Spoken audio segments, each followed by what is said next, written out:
Welcome to the Ice Guys, presented by the Hockey Podcast Network. Saturday, March the 6th, Ian Cameron and Alex B. Smith ready to break down the Saturday NHL card. It is a big one, as it often is here on a Saturday. We'll get right to it. Usually we like to recap the previous day, but we got a lot of games on tap on this Saturday card. We'll start with the Buffalo Sabres and the New York Islanders, and it is hard to find anybody to board the Buffalo Sabres Express or bandwagon right now with the way this team is in free fall, and the betting markets are telling you that clear as day right now. The Islanders open minus 195 in this game, and the betting markets are telling you it ain't high enough.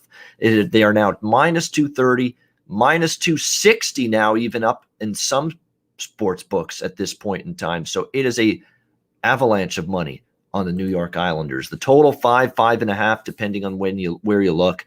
I'm not trying to make the case for Buffalo. I'm not, and I'm not about to.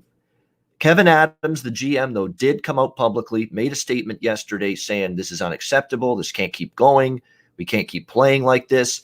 We've got to be better than what we're showing right now as an organization. I don't know if that's going to be a galvanizing tool that is going to work for this Sabres team tonight, but it's something he's going to the well with, and he's going to attempt to try to instill some kind of spark here with those words for this Sabres team that, again, it's been tough sledding for them. I guess the only positive about the loss to the Islanders the other night is that finally Taylor Hall scored a goal. You know, you got to find some glimmer of hope somewhere, some bit of positive news. Maybe that's it. If anything, I would actually, because I would expect Buffalo, after what their GM said, basically called them out. You know, is essentially what he did. I expect them to actually have a pretty good opening to the game, aggressive. I could see maybe, if you like Buffalo, money line first periods potentially. But do I trust them over the course of 60 minutes to win a game against the Islanders? No, I don't right now. So it's a game where I would lean to that in the first period. I did bet the over small because I did see some things too that Buffalo's really going to try to be more aggressive. They've got to try to jumpstart things 5-on-5, and they say their D hasn't pinched enough. They haven't activated their blue line enough in a lot of their situations offensively. So you might be able to see that here in this game today. The total opened 5 in some spots. There is 5.5s out there. Mostly there are still a couple 5s, but I think the over, don't go crazy with it. It's an Islander game, and it's a Buffalo team that's had trouble scoring. But I think based on what I've read about the Buffalo situation, they're going to be trying to at least be a little bit more assertive, aggressive offensively. And the fact Taylor Hall scored, maybe that's a help that he can maybe get on a little bit of a roll. It's a big question mark, but maybe with that one goal he scored the other night, he can get his game going a little bit. So I do like the over just a bit. Alex B. Smith, what do you think here? Sabres, Islanders. It's a tough one for me. Obviously, the price for the Islanders is way too high, even playing it in regulation. So you want, we talked about it a couple episodes ago, how you want to try to attack big favorites in different avenues. Like you said, I don't like, looking at them in the first period. I think Buffalo would come out with a little bit more fire and intensity early in this game, and then probably taper off late. But like you said, this is a Buffalo team that's just not playing well. I mean, even, if they get their heads right and they're focused and have a, solid mindset, they still, in my opinion, don't have enough talent to hang around with this Islander team right now. So, everything kind of cancels out for me. So it's just going to be a pass. I might look for something in game potentially. If, things just spiral out of control right out of the start for Buffalo and the Islanders get a couple of goals. Maybe you can even take a shot with a different puck line or something of that nature. But I just want to kind of wait and see what happens, after Buffalo getting called out by the GM, see if there is a little bit of spark and energy. All right, we got the Rangers and Devils. Rangers minus 115, road favorites, 5.5 the total in this one. This is a very, very scary, shaky, tricky card for me today. I'm not going crazy. I'm keeping everything small. I'm keeping most things small. There's a couple I really like, and we'll get to them later. But these revenge situations where, again, you've got Buffalo looking to bounce back after a loss to the Islanders. You've got the Devils looking to bounce back after losing to the Rangers. Yet I don't trust these revenging teams. I don't. They're just not playing well. Buffalo not playing well. I don't trust New Jersey today. Nico Hischier out still indefinitely. That's a problem for this Devils team. Their offense has gone in the tank, and it's unfortunate. They started out getting some good offensive contributions from Andreas Johnsson. Those have petered out a little bit. Miles Wood, Pavel Zacha, Kyle Palmieri have kind of tapered off after a good start to the season. It's been tough to score goals. It'll be Georgiev versus Blackwood your goaltending matchup here in this game. I think the Rangers have the sense of it that they could be a team that's about to come on just a little bit. We'll see. Georgiev hasn't played in a while, so I'm a little bit pumping the brakes on backing them, but I would lean absolutely to the Rangers. I don't trust the Devils to get their offense going, and that's been where their issues have been in recent games. They've struggled to find the back of the net. So not going back to the well with the Rangers here, but I do lean in their direction. Alex, how about you? Rangers, Devils? Yeah, it's a lean with the Rangers as well. And, the total, I would like to play this one under, especially because, like I said, Blackwood and Georgiev, those are two of the better goalies for each respective team. But, the history, and I said it, watch out for the last game. Sure enough, it was, the Rangers pouring it on. They got 6 goals and, game flies over. And we've seen now it's 10-1-1 the last 12 meetings going over the total between these two teams. And these aren't, teams that light up the lamp that often. We've been talking about New Jersey having consistency scoring for, years now. Usually the Rangers are, more of a up and down offensive team. So with that being said, can't play anything on the total. Just would look at the side with the Rangers.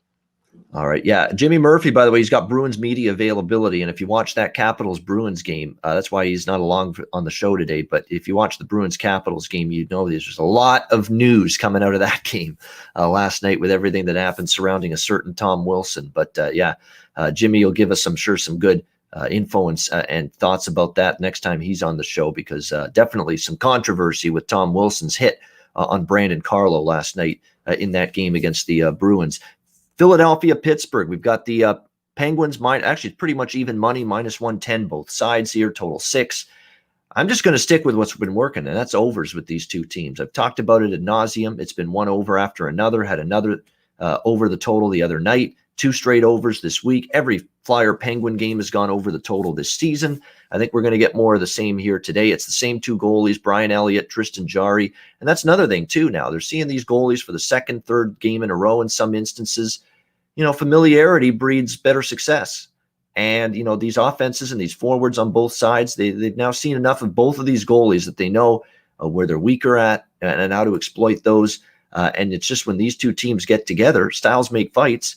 You get goals going in both ways. And I think that's what we're going to see here. I lean Philly because I do like to, in this rubber match, where Pittsburgh won the first game, Philly won the second game. I kind of lean a little bit to who I think's the better team, Philly. But Pittsburgh's been good off a loss since the brass change, and they got Burke and Hextall on board.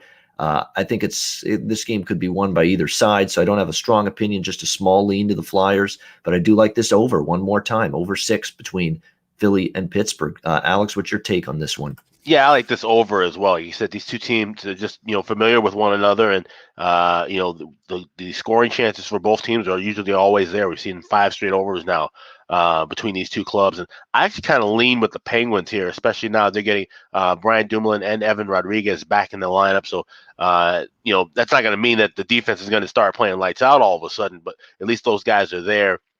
And they'll help and can contribute a little bit. So it's a lean with the Pens, but I like the over 6 more. All right, both of us liking the over there. Brian Dumoulin, one of the best defense. I think he's actually maybe superseded Tang, to be honest with you, as the best defenseman on this team. I mean, at both ends of the ice, great skater, moves the puck well, and good in his own end. So to see him back now, coming back from that lower body injury, activated for the Penguins, that's definitely going to make them a better hockey team, no question about that, moving forward. Next game, Florida, Nashville. Florida -135, road favorites, 5.5. The total shaded to the over. This is the last of the 4 afternoon games. So this is the last of the matinee quartet, you could say. And to me, I don't see what changes last game to this game. Now, I don't know. Florida did kind of fall asleep down the stretch there. They had the big lead, and then Nashville actually pulled it within 5-4, although the 4th Nashville goal came with barely a few seconds left. So the game was already won for Florida. So they didn't exactly, finish the game strong, but they certainly got the win and controlled the game and, played very well and showed Nashville once again. It's like beating a dead horse here. Where are the wins against good teams for Nashville? You just don't see them, win these games against better competition. It's been that way all season long. Again, there's all kinds of issues. I don't like that there's the trade rumors swirling around so many of these players. It's hard to win and hard to, be focused when you don't know if you're going to be with this team after the trade deadline, because I think everything's on the table. You're hearing Forsberg, Granlund, Arvidsson, Johansson. I mean, you're hearing a ton of these guys right now that are on the potential trading block for this Nashville team, knowing that they might be having to blow this thing up for a team that may not make the playoffs this year.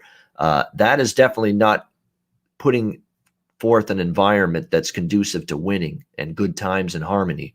Let me put it that way. And now UC Saros is on IR, so Pekka Rinne is going to have to shoulder the load in net for the Predators for at least the short term.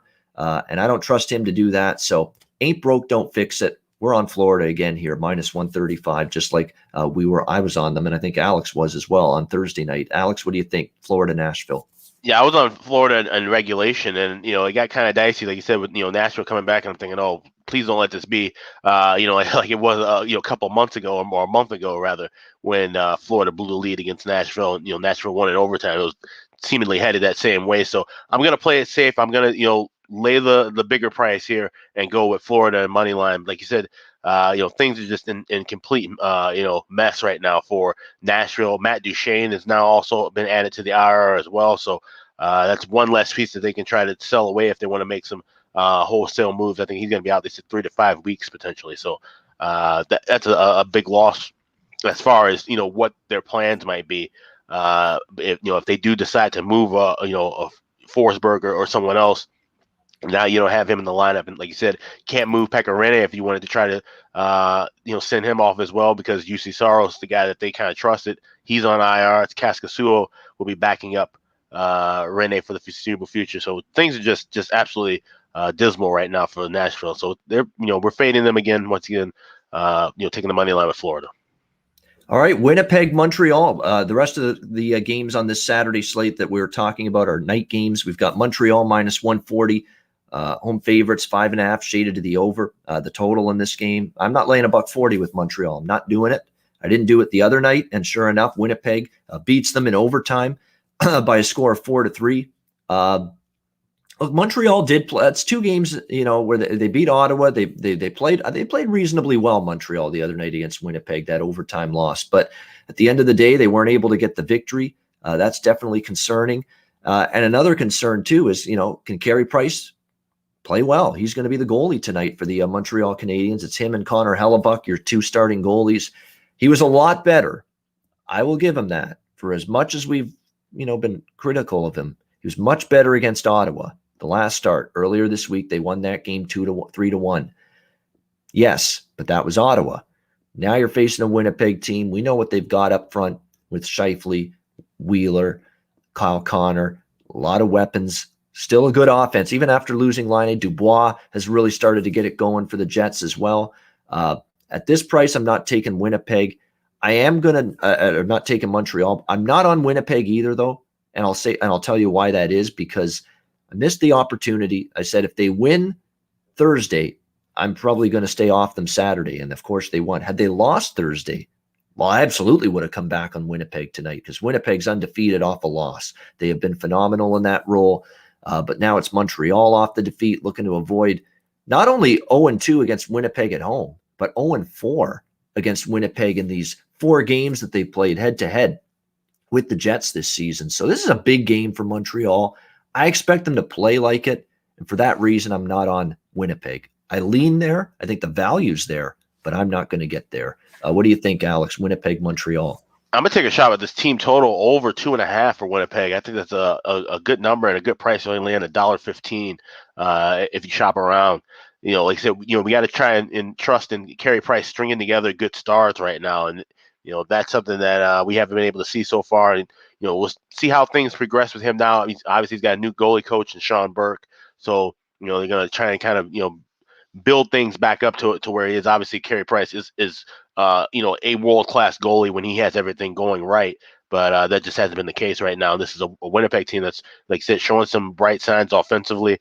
We've seen them, score, 4 more goals through most of these, 6 of the last 7 that they've won. So I'm going to take a shot here with Jets team total over. That's a good way to go about it if you like Winnipeg tonight, because then you take out what Montreal does. Montreal could come out storming, buzz the net, find their offense a little bit, but just relying on Winnipeg to get 3 goals, that's a good route to take if you like Winnipeg tonight. You just worry about, hey, Winnipeg's got a good offense.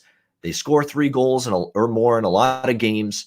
They're facing Carey Price, who are still a little bit questionable about what he's going to deliver. He was good against Ottawa, but he's facing a much better team now. Just asking the Jets to go to get 3 goals, that might be the safest method to if you like Winnipeg in this game tonight against Montreal. Toronto and Vancouver. We've got Toronto minus 190, road favorites, total 6.5 here, shaded to the under in this one. Vancouver jumped on that bad spot for Toronto. I mean, we mentioned it on Thursday's show. That was one of those, look, if the Leafs are going to have a stumbling block and finally have a loss, it's probably going to be on a back-to-back on the road, short turnaround after sweeping the Oilers. And sure enough, and with Michael Hutchinson in net. Now, I'm not saying they would have won the game with Frederik Andersen or another goalie, but that was definitely part of the story as well. Hutchinson was in net, and he kind of struggled a little bit for the Toronto Maple Leafs in that game. The one goal that he allowed, it shouldn't have went in. He's definitely should have had the one goal that Vancouver scored in that game. But now I think it's a good spot here for the Toronto Maple Leafs to bounce back, have a much better game in this one against the Canucks. Canucks got their win. Toronto finally got a much-needed day off. In fact, I don't even think they practiced yesterday, and that was definitely good. They needed it. They played a lot of games. They've been on the road for a while. I expect them to be fresh, ready to jump, come out firing, come out strong out of the gate tonight. This Leafs team facing Vancouver. And I expect them to get the win here as well in this one. I'm on 2 different Toronto bets tonight. I'm on Toronto puck line minus 1.5 plus 130 in this game. And I am also on the first period for the Toronto Maple Leafs here, minus a half goal plus 130. That first period puck line as well with the Leafs. I'm going to go double up here on the Leafs here. First period puck line minus a half plus 130, and also the full game puck line minus 1.5. Plus 130. I think Toronto we know is the better team, and they had beaten Vancouver in every game before losing in that very tricky, dubious spot that they were in on Thursday night. I think they bounce back here and get the win, and obviously Freddie Andersen will be back in net tonight as well for the Leafs. Demko's been good. Demko shut out the Jets, and he played great against the Leafs. That's the one little concern. He's had 2 amazing starts in a row, but now this will be a great offensive team, loaded with offensive skill and talent and weapons, getting a second crack at the same goalie 2 games in a row. I expect the Leafs to be better with their execution offensively. Alex, what's your thoughts here, Leafs Canucks? Yeah, I like that first period puck line with Toronto as well. That's a good price. That's something that I've played quite often with the Leafs. I think this will be the 5th or 6th time this season that I've played that and cashed at least 4 of them. So that's, like I said, a good spot. Like I said, seeing the same goalie again. And with the kind of skill that Toronto has, that's something that they usually can take advantage of more often than not. So like I said, the weird spot for them in that last game. I expect them to get the revenge as well. But I'm just going to go play it safe with the first period puck line. All right, first period puck line for Alex B. Smith as well, minus a half goal, plus 130. Minnesota, Arizona. We've got Minnesota minus 140, road favorites, total 5.5, shaded to the under. Cashed with Minnesota last night. So did Alex. That was his best bet. That was his only bet, I believe, last night was Minnesota in regulation. They got the job done. Kind of misleading. I mean, Arizona had their chances. Kaapo Kähkönen was really strong in net. And they came on as the game went on, Arizona, but you just can't dig yourself that kind of hole against any team, let alone Minnesota, and expect to dig your way out of it. Rick Tocchet sort of ripped his team after the game, so I'd expect Arizona to bring it tonight. He was not happy. He was about as angry as I've seen him as a Coyote head coach after that performance last night for his team, especially the start to that hockey game. So I got my Minnesota win last night. I'm not back on them tonight in this game against Arizona. I think Arizona will play a lot better. In fact, I'd lean a little to the Coyotes tonight. But just like with Jersey and just like with Buffalo and just like with Arizona here in this game, these teams that are looking to avenge the loss in the previous game, I don't love their form, and I love the form of the other team enough and respect the way the opponent's been playing lately, where I don't think I just assume that the bounce back theory with the Buffalo Sabres, with the New Jersey Devils, and here with Arizona is going to work. That being said, I do think that they're going to play a lot harder, a lot tougher. They say we lost puck battles all over the ice. Tocchet's sort of critical of that following the loss last night. So I'd expect Arizona to bring it tonight. It's just a question of will it be enough to win. Lean Zona, but just a lean for me. What do you think, Alex, here, Minnesota, Arizona? Yeah, like I said, cashed a nice winner. That was the only play I did have was, like I said, Wild in regulation last night. And, he said, yeah, it was a misleading score. And it was really misleading in the sense of that the Wild could have been up 5-0 around the time they scored their second goal of the game in the first period. They had that many chances, and Ronta made a couple of 10-bell saves, to keep them in that game for as long as he could, but end up, like you said, end up being 4-0 and then 5-1. That game could have easily been a 8-1, 9-1 final if Ronta had been playing just an average game. The way that the Wild were swarming offensively, Kirill Kaprizov, been talking about him a lot lately, is being the front runner for the Calder Trophy. He is definitely proving his worth right now. But like I said, we weren't worried about him the beginning of the year. We knew he the kind of skill and talent he had. I was just wondering if the secondary scoring was going to be there, and that has come back in waves. Zach Parise looked well after being a healthy scratch. So like I said, this Wild teams, they had a little bit of a flat spot, but they were able to bounce back nicely. I think they're going to play well tonight. But like you said, Arizona, with Tocchet ripping the team, they should give a little bit more energy as well. So I like the first period over 1.5. You only land $1.10 or $1.15 here. And actually, kind of kicking myself that I didn't play that last night. I actually was leaning that way. I know Arizona has been kind of trending more to the under in that spot, but Minnesota is one of those better first period over teams. And if they're bringing a good amount of energy, and Arizona can match that tonight, I think we'll see at least a couple of goals early in the first period. All right, Anaheim, Colorado. Colorado minus 125 home favorites, 5.5 the total in this game. Colorado coming from behind to get the overtime victory against the Anaheim Ducks last night. Not a pretty performance from Colorado, but they get the win. They get the 2 points. That's all that matters. Nate McKinnon was a surprise late scratch. We had heard all day he was going to play, because of the lower body injury he suffered the game before. But sure enough, wasn't good enough, wasn't feeling right before the game, and ended up being a scratch. It looks like he's going to be out again tonight, not going to play, likely not playing tonight either against the Anaheim Ducks. Not a game I'm going to get involved. I'm not asking Anaheim to win a game for me. I'm just not. They're just 9 in a row now they've lost. Find ways to lose. They actually played halfway decent last night against a good Avalanche team and still found a way to lose that game. But again, Colorado, sometimes putting the boots to the same team twice in a row. They've let their teams off the hook in that spot before. So just a game all around. It's a tough gauge for me. Not much value on Colorado, especially after they already won last night. So it's a pass for me. What do you think here, Alex? Ducks, Avs?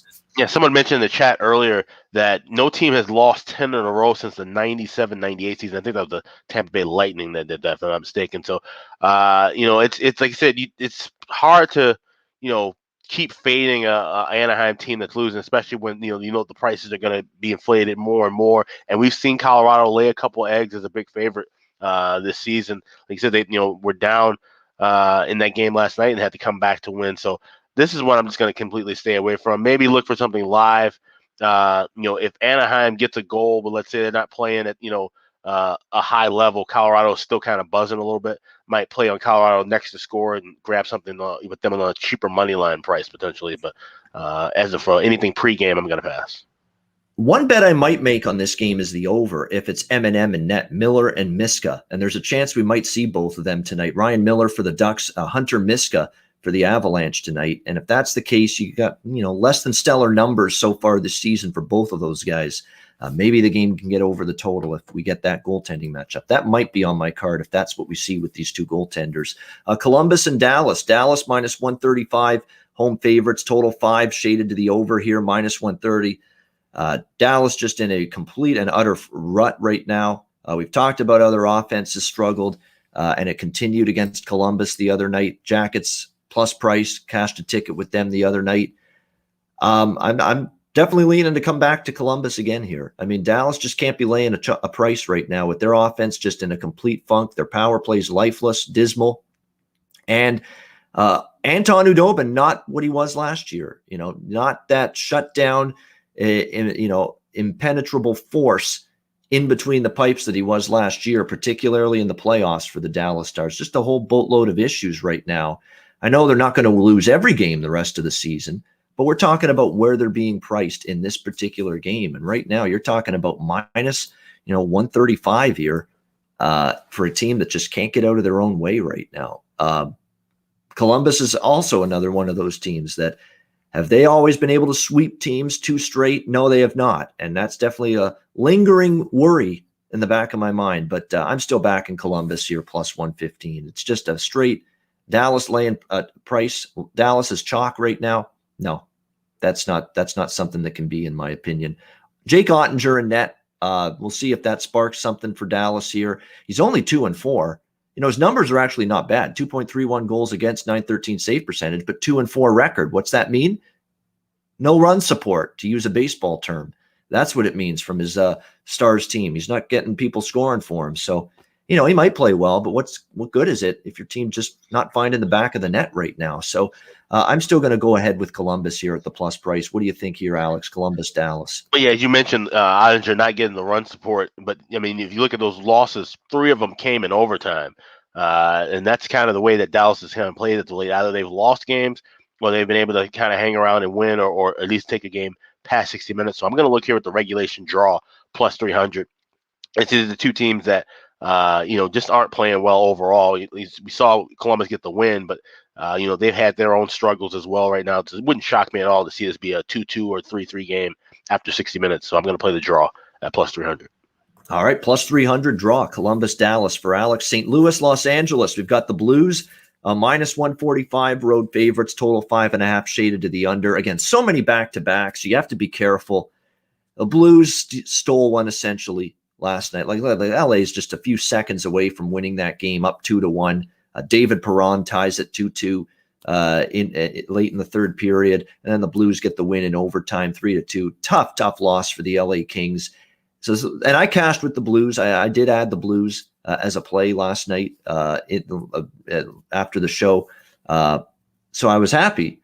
But I don't know if I'm going to come back to St. Louis here. Now you're laying a bigger price with the Blues as well, minus 145. They were only minus 120 to minus 130 last night, and now they're minus 145. So you're talking about value. It's not just about winning and losing. It is, obviously, you want to win your bets. But at the same point in time, St. Louis, last night was the good spot for St. Louis. They lost 2 in a row to LA at home just a week or so ago. And the Blues came out with that game with purpose. They wanted to get that win. They wanted to finally slay the dragon that was the LA Kings. They did that. But I don't know if I want to go back to the well with the Blues. They were playing better. I mean, they've now won 4 in a row.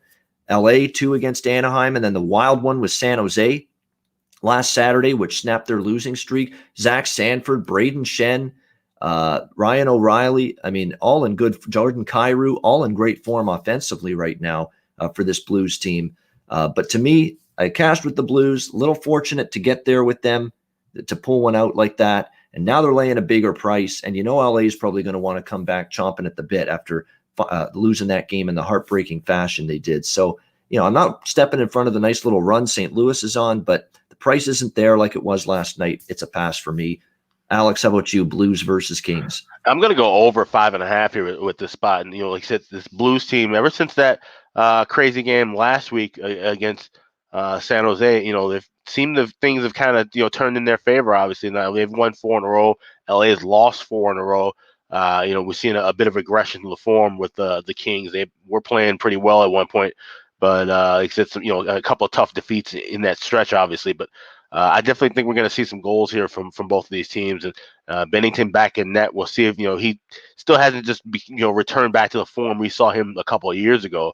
So like I said, I think there's going to be a lot of scoring chances between these two teams. Getting a good price at 5.5, I'm going to go over.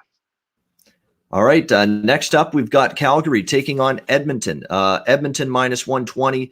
Home favorites here. Total 6.5 shaded to the under. Battle of Alberta. Always a marquee event. I hate that it's right up against the UFC at the very same time. So I'm going to have to do my damnedest to keep an eye on both of these things in the late night hours tonight. So we'll have to wait and see how this goes, but definitely should be another great game between these two teams. Be careful about let's back Calgary here because it's the first game after the coaching change. Daryl Sutter's not going to be behind the bench tonight. He's still quarantining. So it's actually going to be the assistant coach of the Flames that's the acting head coach tonight. He's got to quarantine for a few more days. I believe Tuesday is going to be the game where he's actually behind the Flames bench for the first time since being hired as the Flames head coach. I still would lean to Calgary a little bit here because you get that team still after the coaching change bringing it, but he's actually not going to be there behind the bench tonight. So just be aware of that. And the one thing that's also why I'm not going to pull the trigger on Calgary, it's because, look, I think Edmonton's going to bring it too. I mean, they had their pride basically taken away from them by the Toronto Maple Leafs in those 3 games. That was pillar to post beatdown and domination and just absolutely, just completely thrashed from start to finish in all 3 games. Now they've had a few days to lick their wounds, hear from the media about how bad they were, and hear how Connor McDavid had no points, in those 3 games against Toronto head-to-head, and Leon Draisaitl didn't get much going. They got to hear this from the local media, and, I'd expect them to be fired up, to say the least, the Oilers tonight. So I expect both teams to really be 2 teams that bring it tonight. This could be one whale of a hockey game. If Calgary's motivated and fired up, which they should be, first game post-coaching change, even with Sutter not actually there on the bench tonight, and then I expect the Oilers to really try to be out for blood here and try to make amends for just that hideous 3-game set that they had against the Toronto Maple Leafs on the weekend. So I expect, or throughout the course of the week, I should say. So I expect both teams to bring it. I kind of lean over, but 6.5, and it goes against my theory that I thought that we spoke about with Jimmy on Friday's show when we talked a little about Daryl Sutter's hiring, is that Daryl Sutter's going to bring defensive mindset, be good from the back end out, be good sound defensively in your own zone, good team defense, maybe a little tighter checking, lower scoring hockey is in Calgary's future. So I believe that could be the case. Maybe it's not till Tuesday, when he's actually physically in there right behind the bench of this team. But I think that's generally what you're going to see more out of Calgary, some lower scoring hockey. So that's why I'm going to pump the brakes on the over. I lean Calgary, but I also expect Edmonton to bring one hell of an effort. So it's a good game to watch, maybe a good game to bet live, but pass for me in terms of a pregame opinion. Alex, what about you? Calgary, Edmonton. I like this first period over. You can grab it. It's mostly 2, so you can get plus 120 or plus 115 with that price. Like I said, I think both teams are going to come out fired up. I don't think we're going to see the defensive style that Sutter's going to establish with this team until he arrives. I can see this being a wide open, and especially just the fact, like I said, with Edmonton, the way that they lost the last 3 games, they're already going to be a bit pissed off. So for them to be playing their rivals, we always know how heated this battle is. I think we're going to see a lot of stuff between the whistles, a lot of rough physical play, which means a lot of chances for the power plays. So I can see this one being a track meet, just like we've seen with quite a few of these meetings. I think over it's cashed in 5 of the last 7 meetings between these two. So definitely going to be looking with the first period over 2 plus 120, and like I said, might adjust and play some things in game as well. All right, liking that first period over, and there's a 2 at a plus price in most spots. So you get a plus price, it's 2, but if it cashes, you get 3 goals in the first period, which is possible. We've seen some 2-1s lately after the first period. Look at Tampa-Chicago last night. That game was 2-1 after the first period. Very plausible you get that here in this game, potentially Calgary-Edmonton, because you're right. I expect both teams should come out flying. Calgary after the coaching change, Edmonton after the 3-game shellacking against Toronto. You should see 2 teams that bring it extra aggressively here in the first 20 minutes. Plus, you could get a penalty parade, and that's why I generally like overs with these 2 teams. You get lots of physicality, scrums, stuff happening after the whistle that leads to penalties, leads to power plays, and could ultimately lead to goals as well.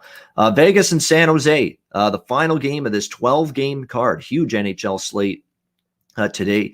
This is the 12th and final game. Vegas, minus 210, road favorites, total 6 across the board. The Golden Knights, not pretty. I mean, they had a multiple goal lead twice in that game, saw it evaporate. San Jose ties it 4-4, but Vegas wins the game in overtime by a score of 5-4 against San Jose.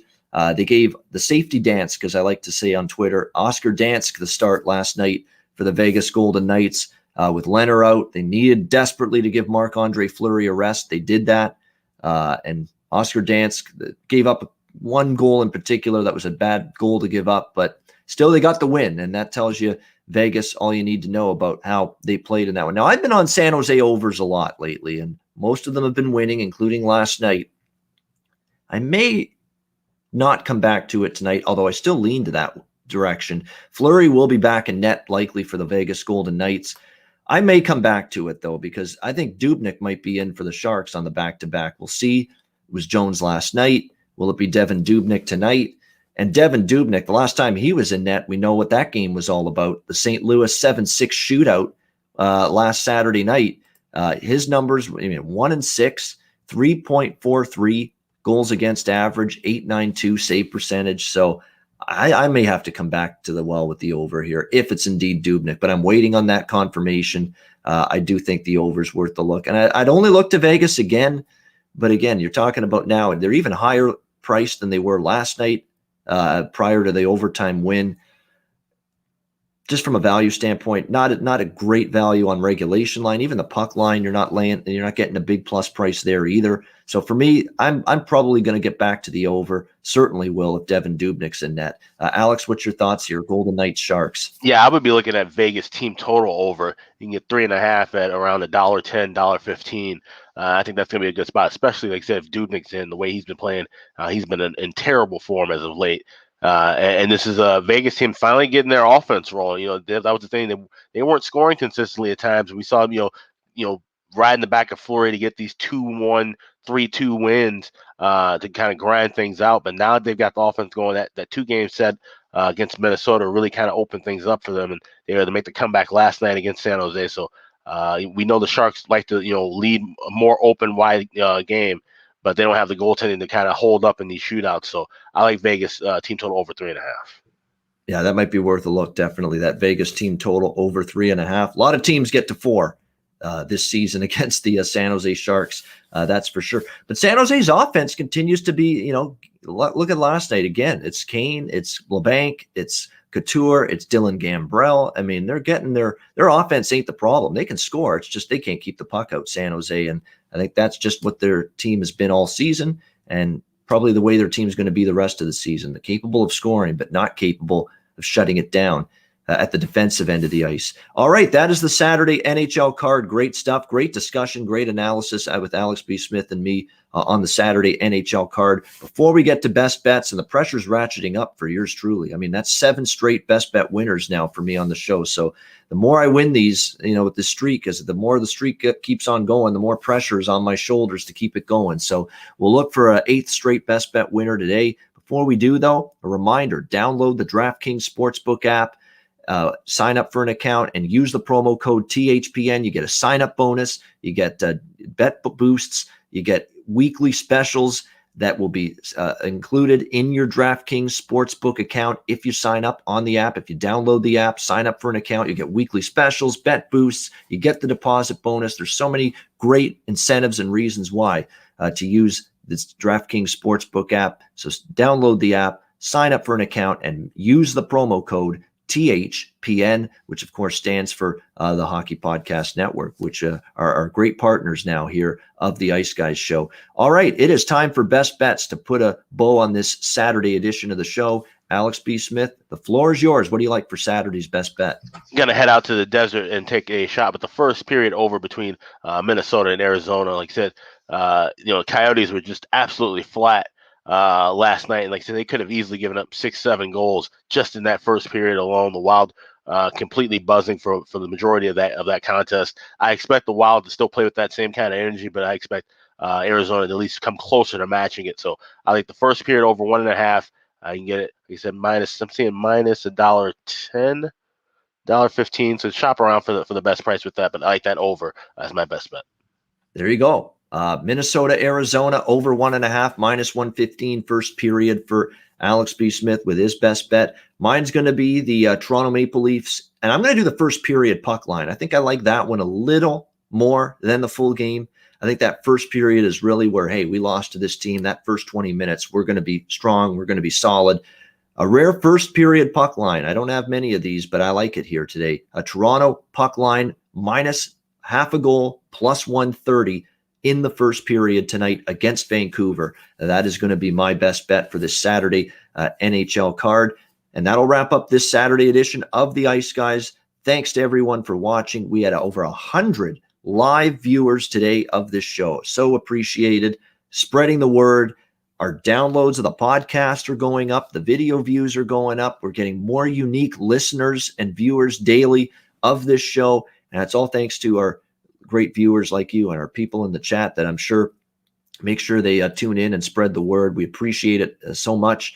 That's what we're trying to do. Keep this show growing throughout the rest of the NHL season for sure. We appreciate it. Thanks to everyone for tuning in. A reminder, if you can't watch the show live on YouTube, download the show in audio podcast form daily so that you can listen to the Ice Guys. Even if you can't watch live, you can listen to us on the go wherever you may be. And of course, the podcast of the Ice Guys is available on all major podcast providers. For Alex B. Smith, I'm Ian Cameron. Have a great Saturday. Enjoy the games and good luck. And we will talk to you tomorrow on Sunday, noon Eastern, 11 Central, for another edition of the Ice Guys presented by the Hockey Podcast Network.